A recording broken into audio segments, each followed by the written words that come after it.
With the announcement in July 2017 that the 13th Doctor would be played by Jodie Whittaker, it would seem that the answer to the question, how many Doctors have there been, is a fairly straightforward one. 12, and as of this autumn, 13. Many Doctor Who fans could name all of them.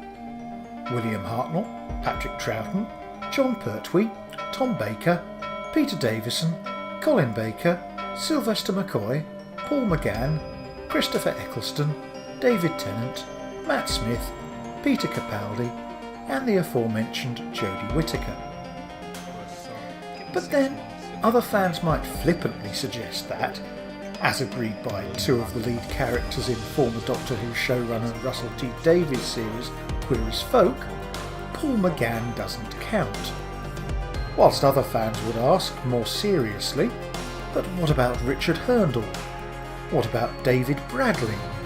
What about Michael Jaston? The reality is that more people have played the Doctor than are normally credited with the role. Join me then as I delve into the world of the stuntmen, the body doubles, and the other forgotten Doctors. When discussing a programme about time travel, it probably makes as much sense as anything else to go in chronological order.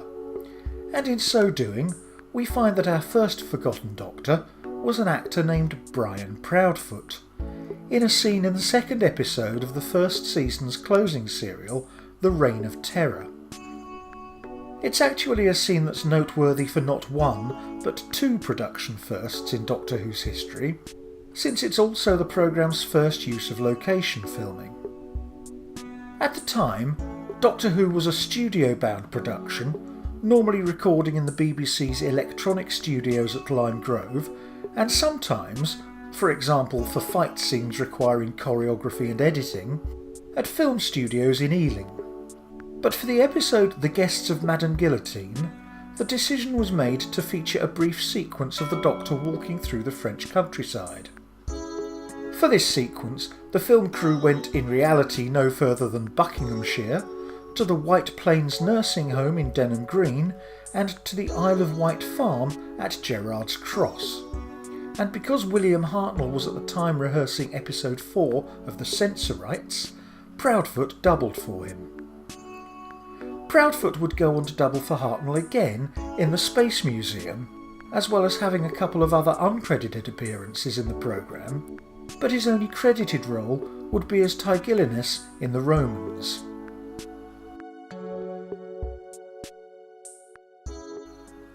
Our next forgotten Doctor, however, had already appeared in the programme before as Darius in the 1964 story The Keys of Marinus. And as with Proudfoot, his inclusion in this list tells us something of Doctor Who's production in its early days. Back in the 1960s, each episode of Doctor Who, with two notable exceptions, would enter a period of rehearsal at the start of the week, usually Monday, before the actors moved into the TV studio for recording on either Friday or Saturday. This recording would take place over a 2.5-hour block, and because of the limitations of videotape editing at the time, it would be mostly recorded in chronological order, with only very occasional recording breaks allowed. After that, the sets for the episode would be dismantled, and the actors would move on to the next episode. It was literally one episode a week, with no room for mistakes. This all went well until the end of Day of Reckoning, episode 3 of the Dalek invasion of Earth, when an accident on set left William Hartnell temporarily paralysed.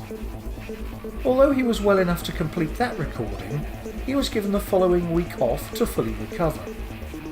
To allow for that, at the start of episode 4, the Doctor passes out, face away from camera, as played by Edmund Warwick, and recovers in episode 5, played by Hartnell.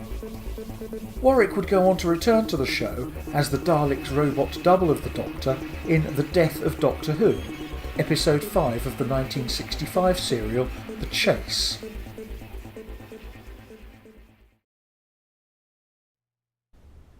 The next forgotten Doctor appeared in the serial The Romans. The last episode of this serial, entitled Inferno, features the Doctor holding a pair of spectacles which focus the sun's rays and accidentally ignite Nero's plans for Nova Roma, giving Nero the idea of setting fire to Rome itself. The brief sequence of the Doctor holding the spectacles was recorded during the serial's pre-filming at Ealing on Wednesday the 18th of November 1964, and extra Albert Ward was hired for the sequence. Like Proudfoot and Warwick, Ward would go on to return to the programme in a very similar role, doubling for William Hartnell's hands in both The Celestial Toymaker and The Smugglers.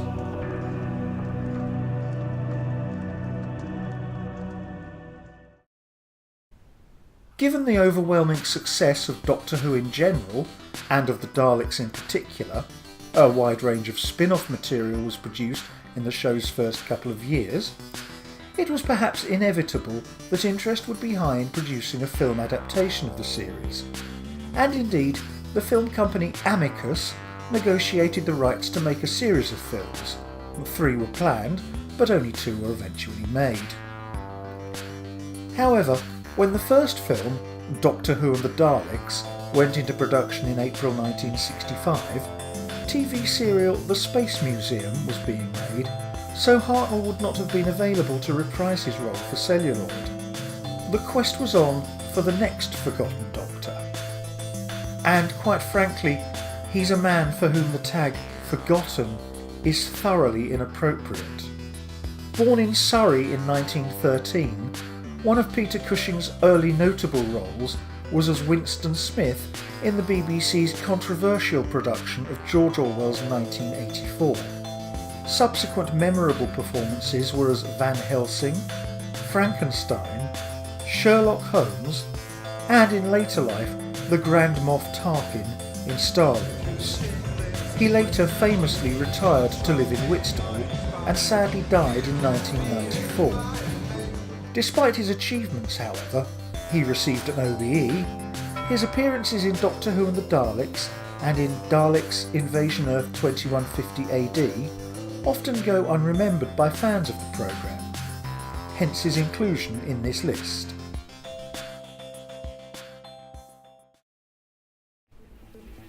Rather than being a body double, or someone cast for reasons of practicality, as in the cases so far, or a stuntman, which will become a regular occurrence in 1970s Doctor Who, the next Forgotten Doctor is rather an unusual one, as he played the Doctor because it was part of the plot. In The Savages, a 1966 serial, a key element of the story is that of energy transference between people. The character of Jano, played by Frederick Jaeger, demands that the Doctor's energy be transferred into him, but his plan backfires and he ends up adopting the mannerisms and personality of the Doctor. He effectively becomes the Doctor for part of the story. Jaeger, who died in 2004, was a prolific actor, with film credits including The 7% Solution and Indiana Jones and the Last Crusade, and television appearances including The Avengers, The Sweeney and The Professionals. Sadly, hardly any video footage of the Savages exist. Like many Doctor Who stories of the 1960s, the original videotapes were wiped by the BBC to save money, and although film recordings were made for overseas sales, none are known to exist for this story. Audio recordings of all the missing episodes exist, as in the case of the Savages and many others, do off-air pictures, telesnaps, taken by a man named John Cura. There are even some very brief clips recorded off-air by an Australian fan using an 8mm film camera, although none feature Jaeger as Jano. However, Jaeger returned to the programme twice in the 1970s as Sorensen in The Planet of Evil and as Professor Marius, the creator of K9, in The Invisible Enemy. Our next Forgotten Doctor in fact doubled for the Doctor twice in 2 consecutive serials, 1966's The Smugglers and The 10th Planet. When filming The Smugglers, director Julia Smith was aware that Hartnell was increasingly ill, and therefore the filming schedule was arranged to spare him as much work as possible. Although he was in Cornwall for one day of the serial's pre-filming, on Sunday the 19th of June, including the scene of the Doctor, Ben and Polly emerging from the TARDIS in episode 1, he returned to London after that. The Doctor's other filmed scene in the episode, as he's kidnapped, featured double Gordon Craig, shown here in amateur footage taken by a local resident during the location filming. Hartnell later contracted bronchitis and was unable to appear in studio for episode 3 of The 10th Planet, which was recorded on Saturday the 1st of October. Jerry Davies, the script editor, performed some hurried rewrites, redistributing the Doctor's dialogue among the other characters, and, as with Edmund Warwick's appearance in the Daleks' invasion of Earth, the Doctor is seen collapsing from behind at the start of the episode, doubled again by Gordon Craig. He is then unconscious for the rest of the episode, recovering again for episode 4. And then, on Saturday the 29th of October, viewers tuned in and saw at the end of the 10th Planet the Doctor collapse once more, this time to the floor of the TARDIS, where, as watched by Ben and Polly, he transforms from William Hartnell into Patrick Troughton. For the world of Doctor Who, things would never be quite the same again.